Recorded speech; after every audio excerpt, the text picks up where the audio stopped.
Hello children, I hope you all are well and safe at home. This is Vimlesh Sharma from Shiv Jyoti educational group Kota. आज हम हिंदी व्याकरण कनक पाठ्य पुस्तक का पाठ 13 जिसका नाम है सर्वनाम, उसका अध्ययन करने जा रहे हैं। आप अपने पाठ्य पुस्तक का पेज नंबर 102 ओपन करेंगे और अपने साथ पेंसिल अवश्य रखें। तो जानेंगे सर्वनाम के बारे में। वैसे तो आप पिछली कक्षाओं में से ही सर्वनाम के बारे में पढ़ते आ रहे हैं। अब हम कुछ वाक्य यहाँ पर लिए हैं हमने, तो इन वाक्य के द्वारा हम सर्वनाम को समझेंगे। रवि एक विद्यार्थी है। रवि कक्षा 8 में पढ़ता है। रवि को सभी विषय अच्छे लगते हैं। तो बच्चों, यहाँ पर जो रवि बार बार आ रहा है, रवि एक संज्ञा शब्द है, रवि संज्ञा है। अब यहाँ पर जब रवि बार बार आ रहा है तो ये वाक्य हमें बड़े अटपटे लग रहे हैं। तो इनकी जगह हम जो शब्द प्रयोग में लाएंगे वो ही सर्वनाम होंगे। जैसे देख लेते हैं, रवि एक विद्यार्थी है। हमें परिचित होने के लिए इस वाक्य में जो रवि शब्द है, रवि से हम परिचित हो गए कि रवि के बारे में बताया जा रहा है। रवि कक्षा 8 में पढ़ता है, तो यहाँ पर हम रवि की जगह क्या लिखेंगे? वह। रवि की जगह लिखा जाएगा वह। तो हमारा वह क्या है? सर्वनाम है। वह कक्षा 8 में पढ़ता है। रवि को सभी विषय अच्छे लगते हैं, तो इसकी जगह रवि की जगह आएगा उसको सभी विषय अच्छे लगते हैं। तो जो उसको शब्द आया है वो किसके लिए प्रयोग में आया है? रवि के लिए। तो हमारा वाक्य किस तरह से हुआ कि रवि एक विद्यार्थी है, वह कक्षा 8 में पढ़ता है, उसको सभी विषय अच्छे लगते हैं। यहाँ पर जो को है वो हमने उसको के साथ लिख लिया है, तो उसको सभी विषय अच्छे लगते हैं। तो यहाँ पर अब सुनने में हमें बहुत अच्छा लग रहा है कि रवि के बारे में बताया जा रहा है। तो अब हम जानेंगे सर्वनाम की परिभाषा के बारे में। तो बच्चों, सर्वनाम की परिभाषा क्या है आप अपनी पाठ्य पुस्तक में देखें, जो पेज नंबर हमारे 102 पर ही लिखी है। आप पेंसिल से उसे रेखांकित या सही का चिन्ह अवश्य लगा लें। तो हमारी परिभाषा है कि जिन शब्दों का प्रयोग संज्ञा के स्थान पर किया जाता है उन्हें हम सर्वनाम कहते हैं। जो हमारी सर्वनाम की परिभाषा है कि जिन शब्दों का प्रयोग संज्ञा के स्थान पर किया जाता है उन्हें हम क्या कहते हैं? सर्वनाम कहते हैं। तो हमने परिभाषा को जान लिया। अब जानेंगे कि सर्वनाम के भेद कितने होते हैं। तो बच्चों, सर्वनाम के कितने भेद होते हैं? 6 भेद होते हैं, जो यहाँ पर दिए गए हैं। हमारा पहला जो सर्वनाम का भेद है वो है पुरुषवाचक सर्वनाम। जो हमारा दूसरा भेद है निश्चयवाचक सर्वनाम। जो हमारा तीसरा भेद है वो है अनिश्चयवाचक सर्वनाम। नंबर 4 पर है प्रश्नवाचक सर्वनाम। नंबर 5 पर है संबंधवाचक सर्वनाम। और सबसे अंतिम और 6 नंबर का जो हमारा भेद है वो है निजवाचक सर्वनाम। बच्चों, अब हम क्या करेंगे, एक एक करके इनका विस्तार से अध्ययन करेंगे। तो आप सबसे पहले क्या जानेंगे? पुरुषवाचक सर्वनाम के बारे में। तो पुरुषवाचक सर्वनाम जानने से पहले हमें क्या जानना होगा? इसकी परिभाषा जाननी होगी कि इसकी परिभाषा होती क्या है। तो आप अपनी पाठ्य पुस्तक का जो पेज नंबर 102 है उसी पे देखेंगे, नीचे दी गई है परिभाषा, और आप रेखांकित अवश्य कर लें उसे। जो सर्वनाम शब्द बात को कहने वाला या लिखने वाला अपने लिए, बात को सुनने वाले के लिए अथवा जिसके बारे में बात की जा रही है उसके लिए प्रयोग करता है, उसी को हम क्या कहते हैं? पुरुषवाचक सर्वनाम कहते हैं। तो बच्चों, यहाँ पर हम कुछ उदाहरण सर्वनाम जो पुरुषवाचक सर्वनाम है उसके देख लेते हैं। जैसे मैं,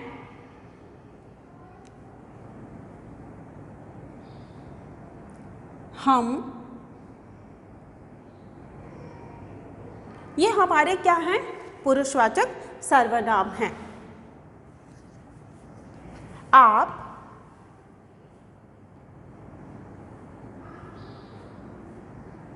तुम, तुमने, तुम्हारा, वे, उनका, ये सब हमारे क्या होंगे? पुरुषवाचक सर्वनाम होंगे। क्या होंगे? पुरुषवाचक सर्वनाम। पहले अभी हमने परिभाषा के तौर पे जाना कि जो बोलता है और जो सुनता है और जो बोलने और सुनने वाले किसी अन्य के बारे में बात करते हैं, वो ही हमारा क्या होता है? पुरुषवाचक सर्वनाम होता है। अब हम इनके उपभेद हैं उनके बारे में जानेंगे। आप अपनी पाठ्य पुस्तक का पेज नंबर 103 ओपन करें। पुरुषवाचक सर्वनाम के जो 3 भेद यहाँ पर दिए गए हैं वो हम देखेंगे। एक एक करके उनका भी हम अध्ययन करते चलेंगे। तो सबसे पहले जो पुरुषवाचक का जो है हमारा, सबसे पहले है उत्तम। इसका जो उपभेद है उत्तम पुरुषवाचक सर्वनाम। क्या है? उत्तम पुरुषवाचक सर्वनाम। तो सबसे पहले हमें क्या जानना होगा? इसकी परिभाषा जाननी होगी कि जो उत्तम पुरुषवाचक सर्वनाम है वो हम किसको कहते हैं। तो चलिए हम पुस्तक से इसको जान लेते हैं। जिन सर्वनाम शब्दों का प्रयोग बात को कहने वाला या लिखने वाला अपने लिए प्रयोग करता है उसे हम क्या कहते हैं? उत्तम पुरुषवाचक सर्वनाम कहते हैं।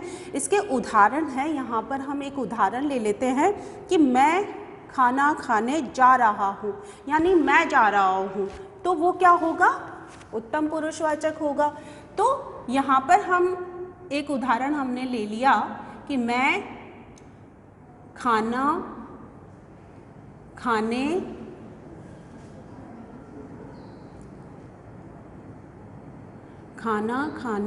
जा रहा हूँ, जा रहा हूँ। तो यहाँ पर जो मैं आया है वो हमारा क्या है? उत्तम पुरुषवाचक है, क्योंकि यहाँ पर मैं अपने आप के लिए प्रयोग में ला रही हूँ। उत्तम पुरुषवाचक का जो दूसरा उदाहरण है वो हम जान लेते हैं। हम शाम को मैच खेलेंगे। तो यहाँ पर जो मैं है वो तो एक वचन है और जो हम है बहुवचन है, वो उत्तम पुरुष है। अब आ जाएंगे हम इसके दूसरे भेद पर, मध्यम पुरुषवाचक।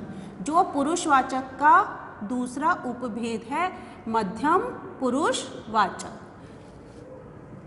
फिर इसका हम कैसे जानेंगे? परिभाषा के द्वारा जानेंगे कि मध्यम पुरुषवाचक किसे कहते हैं। मध्यम पुरुषवाचक किसको कहते हैं? तो आप अपनी पाठ्य पुस्तक पे आ जाइए। इसमें अब इसकी परिभाषा दी गई है। पहले हम इसकी परिभाषा को समझेंगे कि जिन सर्वनाम शब्दों का प्रयोग बात को कहने अथवा लिखने वाला सुनने या पढ़ने वाले के लिए करता है उन्हें हम मध्यम पुरुषवाचक सर्वनाम कहते हैं। जो मैं आपको बात करूंगी, जो मैं आपसे कहूंगी, आप मुझे सुन रहे हैं, मेरी बात को ध्यान से सुन रहे हैं, तो आप कौन हो गए? मध्यम पुरुषवाचक हो गए। तो यहाँ पर हम इसका एक उदाहरण ले लेते हैं कि तुम तो मेरे ही विद्यालय में पढ़ते हो। यहाँ पर हमारी पाठ्य पुस्तक का जो उदाहरण है वो हम यहाँ पर ले लेते हैं कि तुम, अब जो तुम शब्द है ना, यही हमारा मध्यम पुरुषवाचक सर्वनाम है। तो मेरे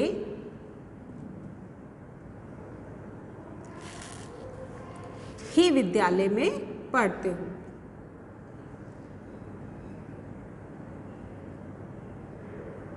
विद्यालय में पढ़ते हो। कहने वाला सामने वाले से कह रहा है, तो जो सामने वाला है वो कौन हुआ? मध्यम पुरुषवाचक।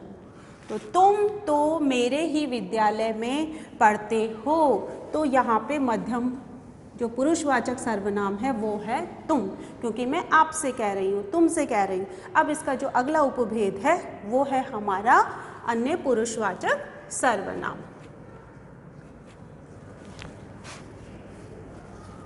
अब इसका जो तीसरा उपभेद क्या है, अन्य पुरुषवाचक सर्वनाम।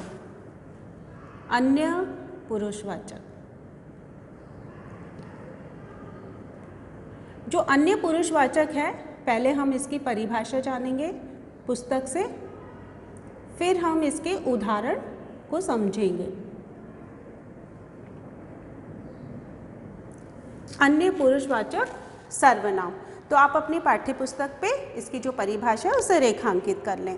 जिन सर्वनाम शब्दों का प्रयोग कहने या लिखने वाला और पढ़ने या सुनने वाले के अतिरिक्त किसी अन्य व्यक्ति के लिए किया जाता है उसको हम क्या कहते हैं, अन्य पुरुषवाचक सर्वनाम कहते हैं।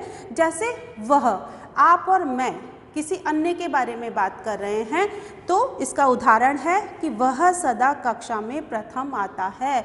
न मैं आपके बारे में कह रही हूँ, न मैं अपने लिए कह रही हूँ, हम दोनों मिलकर किसी अन्य के बारे में बात कर रहे हैं तो वो अन्य पुरुषवाचक सर्वनाम होगा। इसका उदाहरण देख लेते हैं। वह सदा कक्षा में प्रथम आता है। वह सदा कक्षा में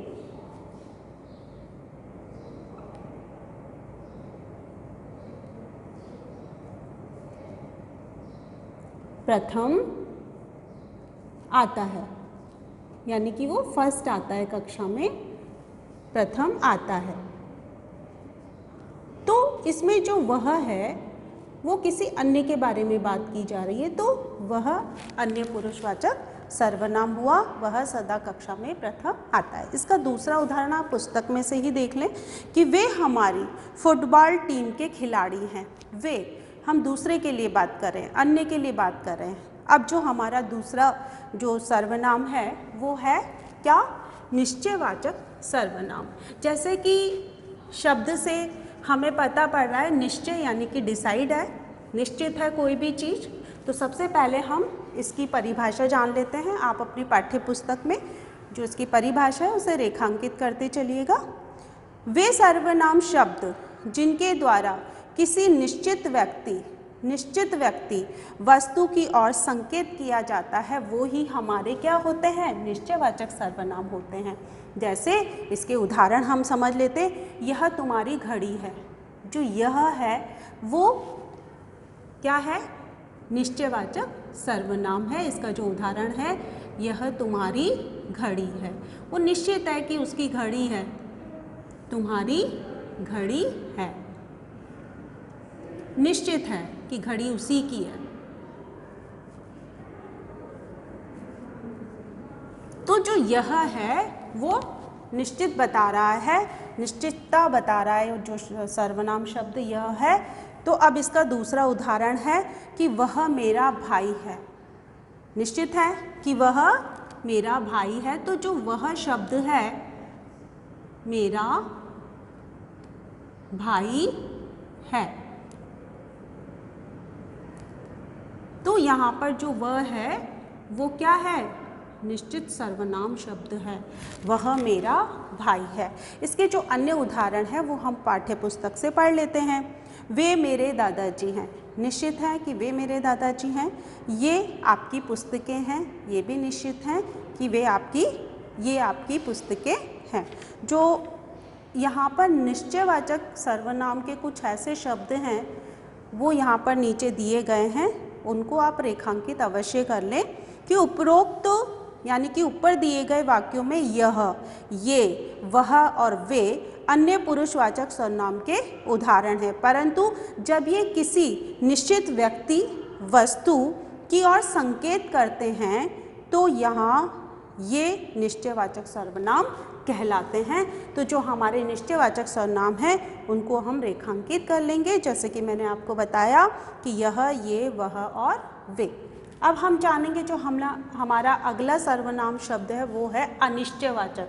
अभी तो हमने जाना निश्चय, अब हम जानेंगे अनिश्चयवाचक सर्वनाम के बारे में। तो सबसे पहले हम बच्चों इसकी परिभाषा जान लेंगे, इससे हमें सरलता से समझ में आ जाएगा कि अनिश्चयवाचक सर्वनाम होते क्या हैं। तो चलिए शुरू करते हैं इसकी परिभाषा। जिन सर्वनाम शब्दों से किसी निश्चित व्यक्ति या वस्तु का ज्ञान नहीं होता जिसमें ज्ञान होता है निश्चित का वो तो निश्चयवाचक हो गया, जिसमें नहीं होता तो उन्हें हम क्या कहते हैं? अनिश्चयवाचक सर्वनाम कहते हैं। तो यहाँ पर हम इसके उदाहरण देख लेते हैं। मेज पर कुछ रखा है, मेज पर कुछ रखा है, तो कुछ में कुछ भी चीज हो सकती है। मेज पर कुछ रखा है, जो कुछ शब्द है वो हमारा अनिश्चयवाचक है। रखा, मेज पर कुछ रखा है।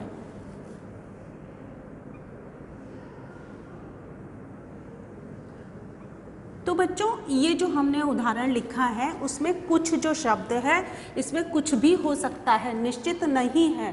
मेज पर पुस्तक भी हो सकती है, खाना भी रखा हो सकता है, आपकी पानी की बोतल भी रखी हुई हो सकती है, तो कुछ भी रखा है। मेज पर कुछ रखा है जो अनिश्चित है, तो वो जो कुछ शब्द है वो क्या हो गया?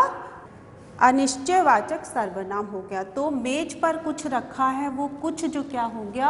अनिश्चयवाचक सर्वनाम। अब हम इसके जो अन्य उदाहरण हैं वो यहाँ पर देख लेते हैं कि कोई आपको बुला रहा है। इसको यहाँ पर समझ भी लेते हैं। कोई आपको बुला रहा है, कोई आपको बुला रहा है।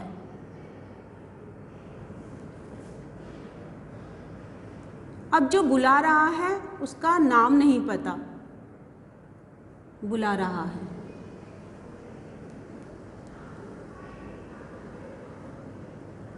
तो यहाँ पर जो कोई शब्द है वो हमारा क्या है? अनिश्चयवाचक सर्वनाम है। तो ये निश्चित नहीं है कि कौन बुला रहा है, किसी का नाम हमें नहीं पता, तो कोई यहाँ पर अनिश्चयवाचक सर्वनाम हुआ। इसका जो अगला उदाहरण है वो पाठ्य पुस्तक से जान लेते हैं। किसी ने मुझे आवाज़ दी। अब आवाज़ देने वाले का हमें नाम नहीं पता है तो वो अनिश्चयवाचक सर्वनाम हुआ। इसके जो नीचे दिए गए हैं आप उसे रेखांकित अवश्य कर लें। कुछ, किसी ने और कोई शब्द किसी निश्चित व्यक्ति अथवा वस्तु का ज्ञान नहीं करा रहे हैं, वो हमारे अनिश्चयवाचक सर्वनाम हैं। तो आप इन्हें रेखांकित कर लिया आपने, इसको कर लें। अब हमारा जो अगला सर्वनाम है वो है हमारा प्रश्नवाचक सर्वनाम। इसे पढ़ने से पहले हम इसकी परिभाषा जान लेंगे, जिससे हमें सरलता से समझ में आ जाएगा कि प्रश्नवाचक जो सर्वनाम होता है वो क्या है। तो इसकी पहले परिभाषा जान लेते हैं। आप इसकी परिभाषा को रेखांकित करते हुए चलिएगा। जिन सर्वनाम शब्दों के द्वारा किसी व्यक्ति, वस्तु, स्थान, कार्य अथवा घटना के विषय में प्रश्न किया जाता है उसे प्रश्नवाचक सर्वनाम कहते हैं। अब यहाँ पर हम इसके कुछ उदाहरण समझ लेते हैं। जैसे मुझे किसने आवाज़ दी, तो यहाँ पर प्रश्न किसने से हो गया, जो हमारा मुझे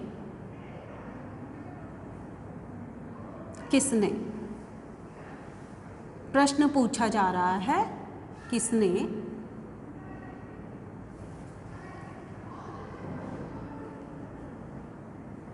आवाज़ दी।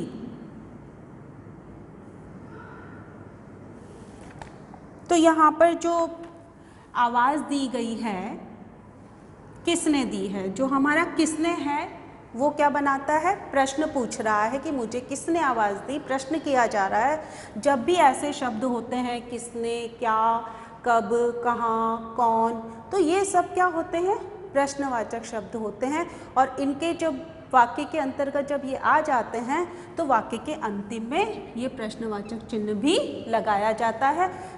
तो ये प्रश्नवाचक शब्द और प्रश्नवाचक चिन्ह जरूर लगाया जाता है, वो ही हमारे क्या होते हैं? प्रश्नवाचक सर्वनाम होते हैं। इसका हम दूसरा उदाहरण देख लेते हैं कि दरवाजे पर कौन खड़ा है। दरवाजे पर कौन खड़ा है। अब जो यहाँ पर कौन है, प्रश्न किया जा रहा है कि भाई दरवाजे पर कौन खड़ा है, तो ये हमारा प्रश्नवाचक होगा। कौन खड़ा है, तो है के बाद हम प्रश्नवाचक चिन्ह भी अवश्य लगाएंगे।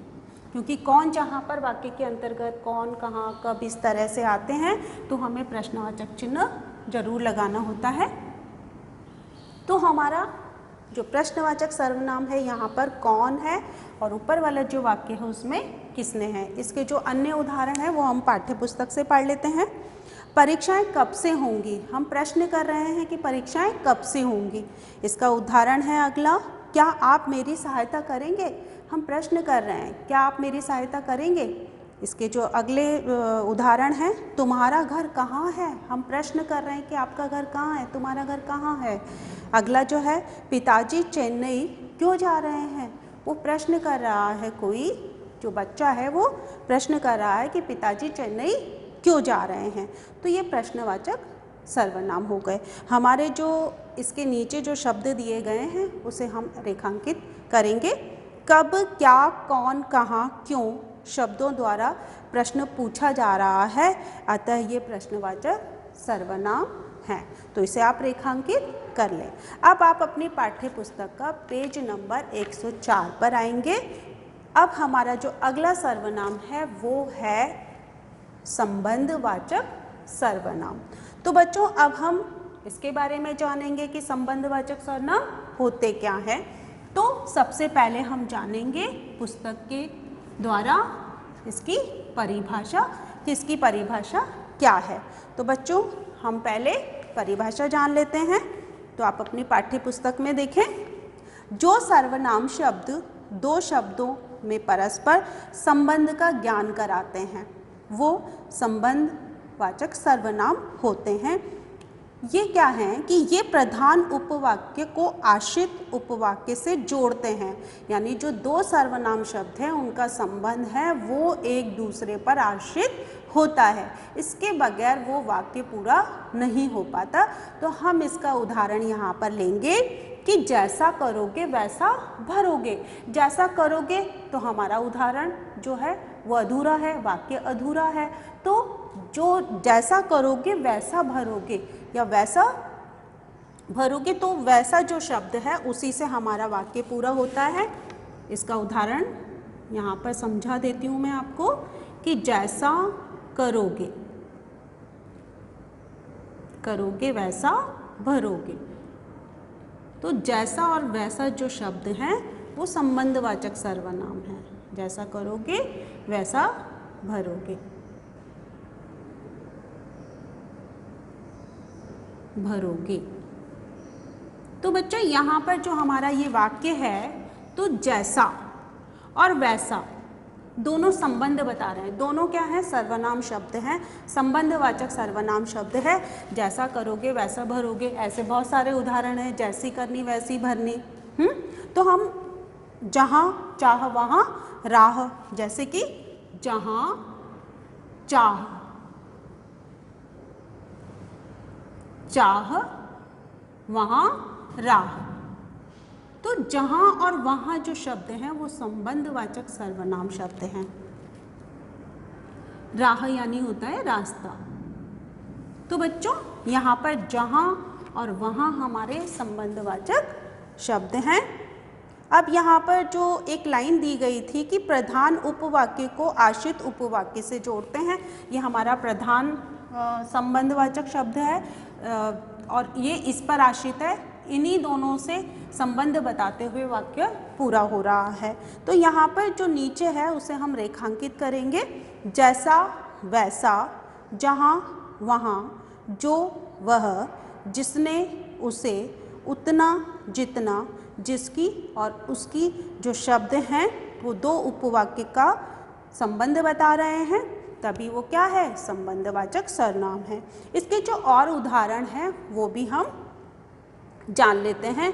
जो परिश्रम करेगा वह सफल होगा, जो परिश्रम करेगा वही सफल होगा। जो इसका अगला उदाहरण है, जिसने गलती की उसे सजा मिलेगी, गलती करने वाले को सजा मिलेगी। तो यहाँ पे जिसने और उसे जो है संबंधवाचक सर्वनाम है। उतना ही खाओ जितना पचा सको। तो उतना और जितना संबंधवाचक सर्वनाम है। जिसकी लाठी उसकी भैंस, तो जिसकी और उसकी संबंधवाचक सर्वनाम है। बच्चों, हमारा जो अगला और अंतिम सर्वनाम है वो है निजवाचक सर्वनाम। अब हम निजवाचक सर्वनाम के बारे में जानेंगे। तो सबसे पहले हम क्या करेंगे, इसकी परिभाषा जानेंगे कि इसकी परिभाषा क्या है। तो आप अपनी पाठ्य पुस्तक में देखें, निज का अर्थ है अपना। निज यानी अपना, कहते हैं ना निजी संपत्ति यानी उसकी अपनी संपत्ति। तो उस तरह से जो सर्वनाम शब्द वाक्य के कर्ता के साथ अपनत्व दिखाने के लिए प्रयोग किए जाते हैं वो ही क्या होते हैं, निजवाचक। सबसे पहले हम इसके उदाहरण के द्वारा हम इसको समझेंगे। हमें अपना कार्य अपने आप करना चाहिए। तो हमारा उदाहरण है,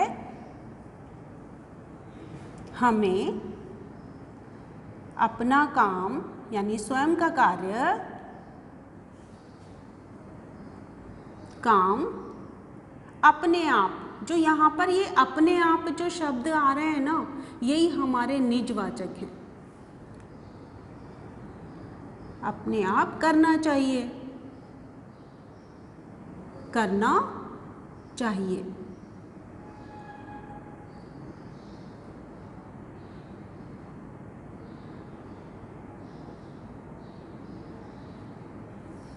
तो जो अपने आप जो यहाँ पर शब्द प्रयोग किए गए ये निजवाचक सर्वनाम है। इसका जो दूसरा उदाहरण है वो है, कृष्णा अपनी रोटी खुद सेक लेती है। कृष्णा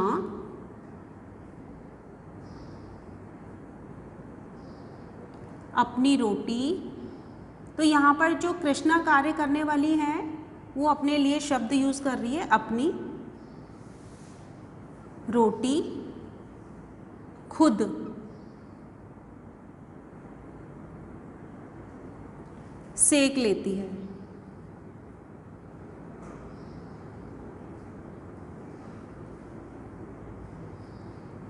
लेती है। तो इस वाक्य में जो है कृष्णा करता है और खुद जो है अपने आप के लिए कह रही है कि सेक लेती है। तो जो खुद शब्द है वो क्या है, कौन सा सर्वनाम होगा हमारा, निजवाचक सर्वनाम। इसके अन्य जो उदाहरण हैं वो हम पाठ्य पुस्तक से पढ़ लेते हैं। दामिनी अपना खाना स्वयं बनाती है। जो स्वयं जो शब्द यूज में लिया गया है, जो स्वयं जो शब्द है वो दामिनी अपने आप के लिए काम में ले रही है। तो वो जो स्वयं शब्द है वो हमारा निजवाचक सर्वनाम है। मैं अपने आप घर चली जाऊंगी। तो यहाँ पर जो अपने आप है वो निजवाचक सर्वनाम है। तो इसके नीचे जो शब्द दिए गए हैं उसे हम रेखांकित करेंगे। अपने आप, स्वयं, खुद जो शब्द हैं वही क्या हैं, अपनापन बता रहे हैं ये शब्द, तो वो निजवाचक सर्वनाम हुए। तो बच्चों, हमने अभी तो सर्वनाम शब्द के जो 6 भेद थे उनके बारे में उदाहरण सहित समझा। अब हम इसके कुछ अभ्यास प्रश्न कर लेते हैं। तो हम हमारी जो पाठ्य पुस्तक है उसका जो पेज नंबर 107 है उस पर हमारा प्रश्न नंबर 2 दिया गया है।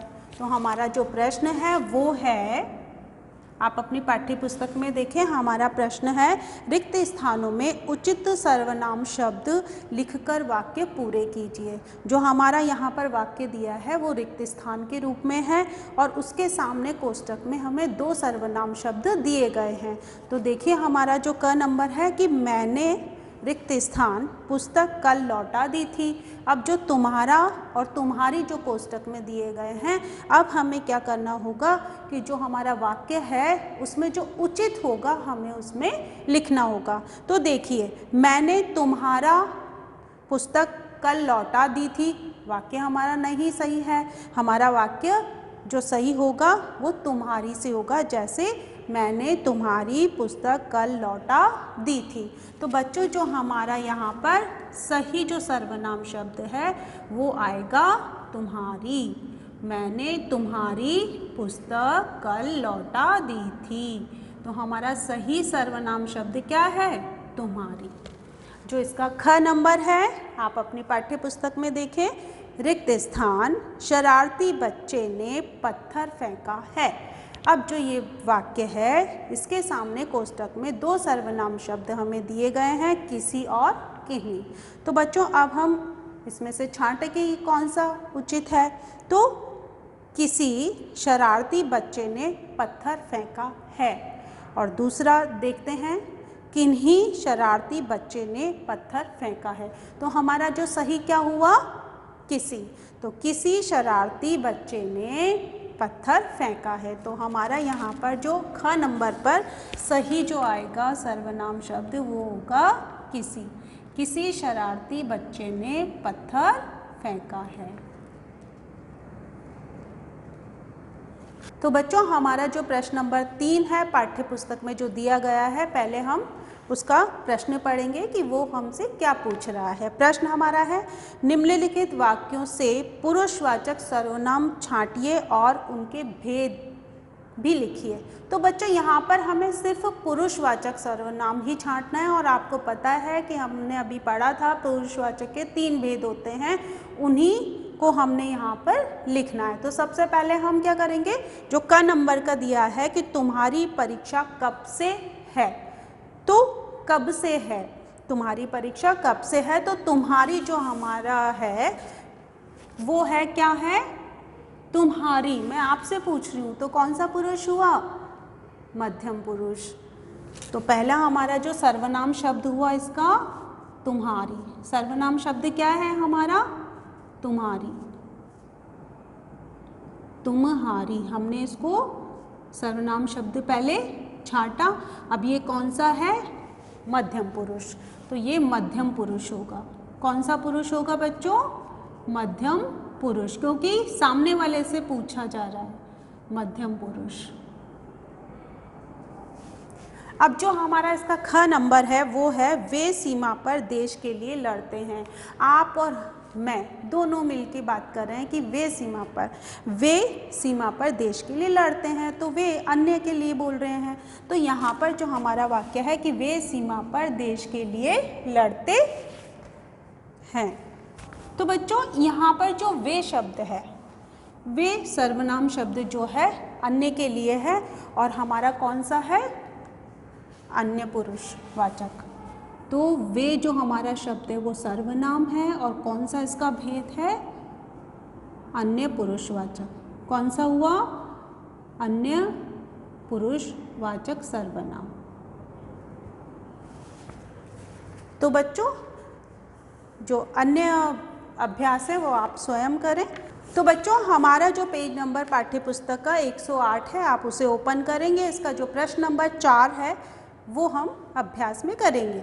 सर्वनाम शब्दों को छांटकर उनके भेद लिखिए। जो हमारा क नंबर पे प्रश्न है, सुमति ने कुछ रुपए बैंक में जमा कराए। जो हमारा वाक्य यहाँ पर लिखा है, तो जो कुछ जो शब्द है वो सर्वनाम शब्द है, और वो कौन सा भेद होगा, अनिश्चित वाचक सर्वनाम। तो इसका जो सर्वनाम भेद है अनिश्चित वाचक सर्वनाम, इसमें निश्चित नहीं है, कुछ रुपए हैं, निश्चित नहीं बताए गए कि इतने रुपए हैं। तो जब कुछ शब्द सर्वनाम है वो अनिश्चयवाचक सर्वनाम है। जो हमारा इसका दूसरा ख नंबर है, जो मेहनत करेगा उसे फल मिलेगा। यहाँ पर लिखा गया है कि जो मेहनत करेगा उसे फल मिलेगा। तो जो और उसे हमारे सर्वनाम शब्द हैं जो संबंध बता रहे हैं। तो जो हमारा भेद है वो होगा संबंधवाचक सर्वनाम। तो बच्चों आज हमने सर्वनाम के बारे में अध्ययन करा, उनके भेद हमने उदाहरण सहित जाने। मुझे आशा है कि आपको बहुत अच्छे से समझ में आ गए होंगे। आप इनका अध्ययन अपनी तरफ से अवश्य करें। धन्यवाद।